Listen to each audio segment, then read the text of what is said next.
Hello, I'm Adam Jasser. Welcome to Face with Editor-in-Chief Michał Broniatowski. Given how much is happening, it's always a tough choice for us what events to discuss, so apologies upfront if we miss something important. Michał, welcome. Thank you very much. We will obviously miss something. Hopefully not very important. What we choose will be very interesting for our viewers. Okay, all right. Well, so ask me questions and I will all right.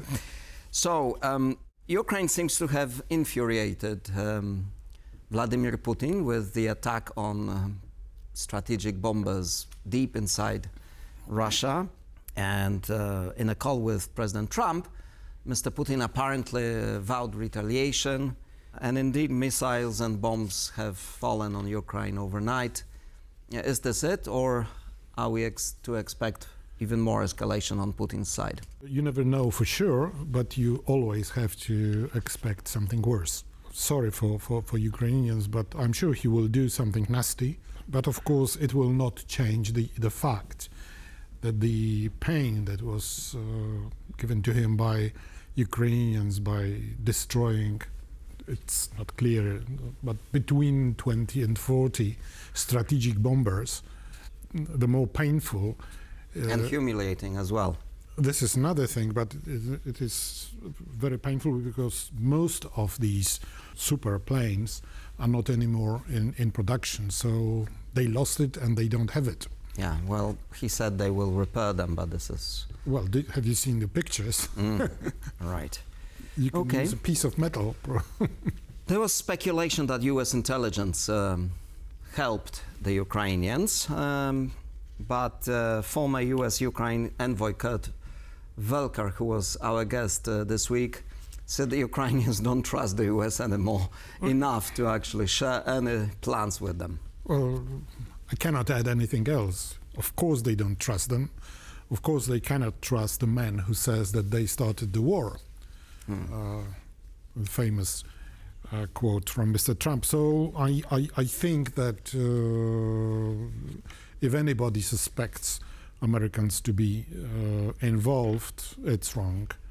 And on the other hand, saying that Americans were involved would be a bit detrimental to Ukrainians who did a fantastic job. I think it's a ready scenario for a good, sensational film. After the call with Putin, President Trump also said that, he admitted that his promise to bring peace to Ukraine has little chance due to Putin's obstinacy, basically. He's obviously also blaming both sides, but basically he admits he cannot deliver on his promise to bring peace to Ukraine quickly. This is something you've been saying on this program consistently. Even though I sometimes try to say that I believe Mr. Trump has a plan. So, any comment on that? Do you feel vindicated, or? His disappointment and now something close to admission that his ideas were wrong was his communique published after his talk to Putin on Monday or Tuesday. In which he said no peace was discussed. For the first time, he spoke to Putin not to discuss peace, which is very telling. And I think he knows now that his magic wand will not work with Mr. Putin. Right. So now we had Mr. Merz, the Friedrich Merz, the Chancellor of Germany, the new Chancellor, visiting Mr. Putin just as these events were unfolding. The first visit by the new German Chancellor. A relatively quiet and peaceful conversation this time in the Oval Office, because Mr. Trump devoted most of the time to discussing other issues, Elon Musk and history. And history. That was actually interesting because Mr. Merz, yes, exactly. Mr. Merz did manage to explain to President Trump that the American landing in Normandy in 1944 was not just a military defeat for Germany, but the beginning of liberation of Germany from Nazis. From the Nazis. I find it outrageous that the host of important leader from the other country comes to the heart of power of the U.S. president, and this U.S. president is making jokes, which I would say stupid jokes, in which he says, when Merz tells him that, well, please remember, tomorrow we have another anniversary of D-Day in Normandy, his answer is, well, it must have been a hard time for you. You know, you don't do things like that, but Merz, as you said, found a very nice answer to this, and I think his main goal during this meeting was to avoid being treated the same way as President Zelensky the other day, and also President of South Africa, who was accused of genocide and so on. Yes. So what do you make of this visit? Do you think Ukraine? You know, there was a lot of speculation that, for example, Mr. Merz can offer Trump Germany's increased spending on aid to Ukraine in return for America staying involved in. But we heard absolutely nothing. It's under the wraps. We know nothing about it because after the theater in the Oval Office, they asked the press to leave, and they started discussions. What was agreed or not agreed during this meeting, we don't know, because the communique after that, and even. What's your best guess? My best guess is that Merz was convincing Trump that he shouldn't abandon NATO, and he must have told him that now Germans are considering 5% of GDP spending on military, on defense, which is amazing, and which is... That's a real Zeitenwende, or the epochal change, if you will, in Germany. Mr. Merz also handed Trump a framed birth certificate of his grandfather, whose first name was actually Friedrich, the same as the German Chancellor. So I'm just wondering if Mr. Merz was trying to please Mr. Trump, or rather remind him that he was essentially an immigrant. Well, exactly. Even if not intentional, everybody who is listening now will be listening now to Mr. Trump making big statements about nasty immigrants. He should remember that he's just second generation in America. Like practically everybody else. Maybe not second generation. Yes. Well, everybody, not practically. Well, not the Native Americans. Okay. Right. Well, I think we still have to stay with the Germanic universe for one more topic. It seems the entire world had Schadenfreude, as the Germans call it, so deriving pleasure from misfortune. And this was about the bromance that went bad between Mr. Trump and Elon Musk. The gentlemen traded insults on social media, and we all expected it to happen. Well, actually, another example of something which we envisaged in this program. Yeah, but we were still surprised by the spectacle.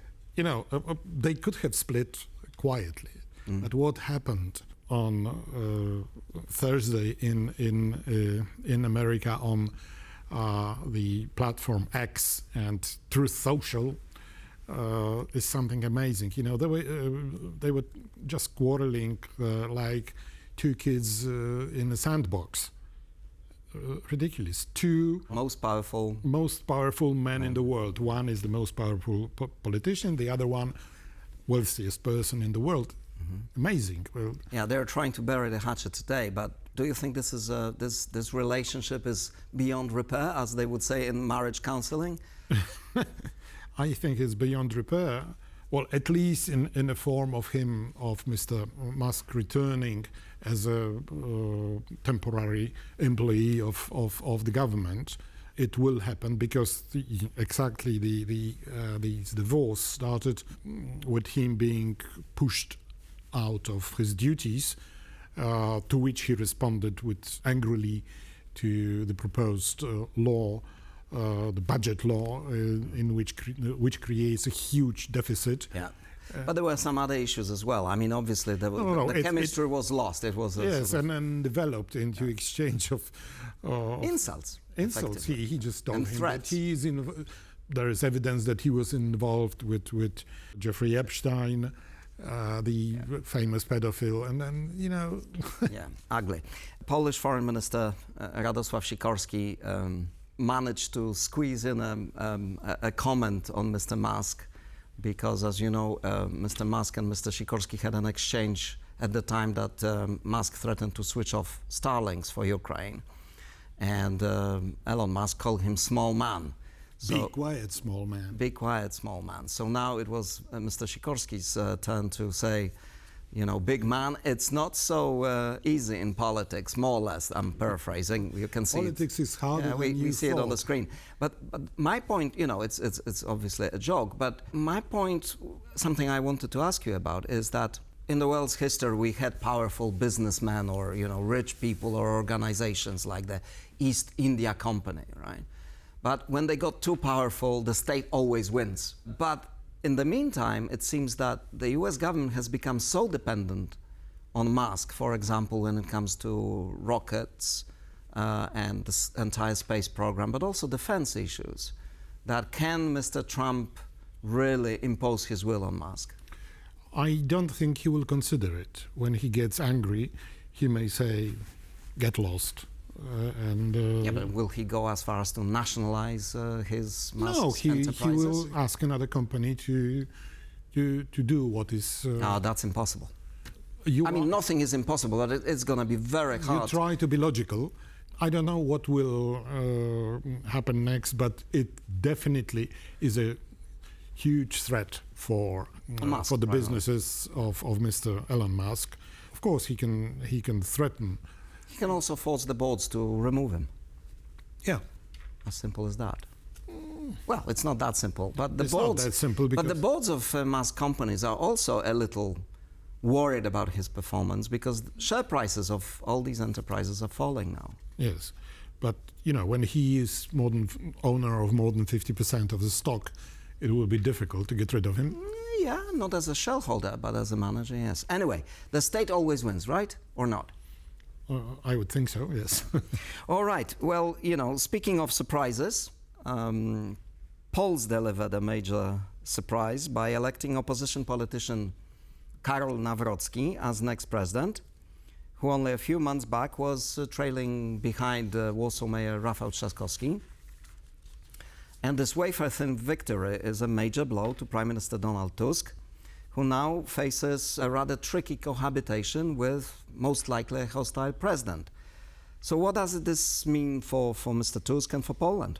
He was foster boy of Brussels, thinking, Poland is now the example of liberal state being able to defend itself against populists.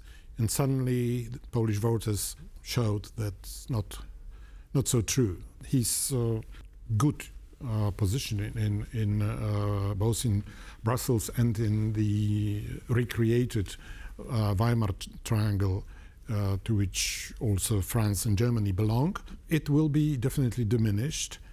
He will not have a power of a person who makes miracles. This is one thing. Another thing is, of course, a Polish president doesn't have a big power.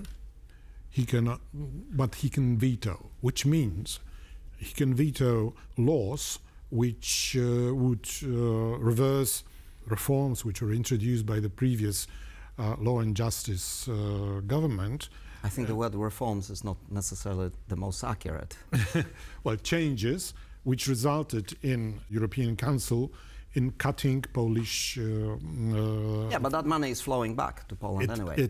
This money is flowing back, but on condition that this rule of law... Do you see any signs that Brussels will suddenly cut off Poland from money? I don't know, but it is, he will not be able to show that, to keep his word. So we will see. We'll see what happens, but it is very, very delicate situation for Polish government that they cannot keep their word. There is a vote of confidence next week because Mr. Tusk called a vote of confidence to shore up which is obvious. Which is like a textbook step in such a situation. Is he going to win this vote, or is there a risk that the coalition may collapse? And there are no signs, at least no public signs of well, people are shouting here and there that so many mistakes means they are completely incapable and so on to continue with what we had before the election. But when it comes to voting, all the smaller members, junior members of the coalition will remember that during possible early elections they would wiped out. Yes, they would disappear from the parliament, and so I don't think he risks anything with this vote of confidence, which also means that Poland will probably survive without early elections until autumn 27. Right. It was interesting that Mr. Trump and his MAGA colleagues have all lauded Mr. Nawrocki's victory as a breakthrough in Europe for the MAGA movement. After this, other proxies of the MAGA movement in Europe, such as in Romania or in Germany, failed to make a breakthrough. So why did they decide to pick sides in the Polish election? I'm still puzzled by this intervention by Kirsty Noem, who first met a government minister during an official visit in Warsaw, and then immediately went to a conference somewhere in southern Poland, and not only endorsed Mr. Nawrocki, but called Mr. Trzaskowski, the centrist government candidate, a train wreck of a leader? Unheard of. Yes, maybe in let's call it European diplomacy, it's unheard of, but this such blatant statements were heard already from Washington and President Trump. Not so much during his first term, but definitely during this term. I understand that, but what I'm driving at is I was surprised that Mr. Trzaskowski didn't jump on this opportunity. This was just 2 days before the election, and he was struggling to even find an interesting narrative, and this would have given a boost to his campaign to say hello. I don't think so. No, because Poles are too friendly to Americans to believe that they are against. But it's not about the question of whether Poles are pro or anti-American, but it's a question of the candidate displaying grit. There's another word which I cannot use on television, but you know what I mean. I don't think this is the way of showing grit. There were so many other issues in which he didn't show this what you called grit. But it's this milk has already been water under the bridge. Yes. All right. So I'll be stubborn and I'll say, today the Polish government announced that it's postponing the purchase of Black Hawk helicopters. So maybe this is the delayed response to Kirsty Noem. I wouldn't be going that far. I think the reason of delaying or cancelling purchase of Black Hawk is the experience of the war in Ukraine, because helicopters proved to be completely useless on the front line, because first of all, when they go up, they immediately risk being shot down. They cannot get close to the front line, plus their role was almost completely taken over by drones. So okay. So no politics. I hope not politics. I hope it is. Well, I would have hoped that there would be some politics in this, but we have to finish now. Michał, thank you very much. Thank you. Thank you for watching Face to Face. See you next week, and stay on with DVP Well for more news and analysis.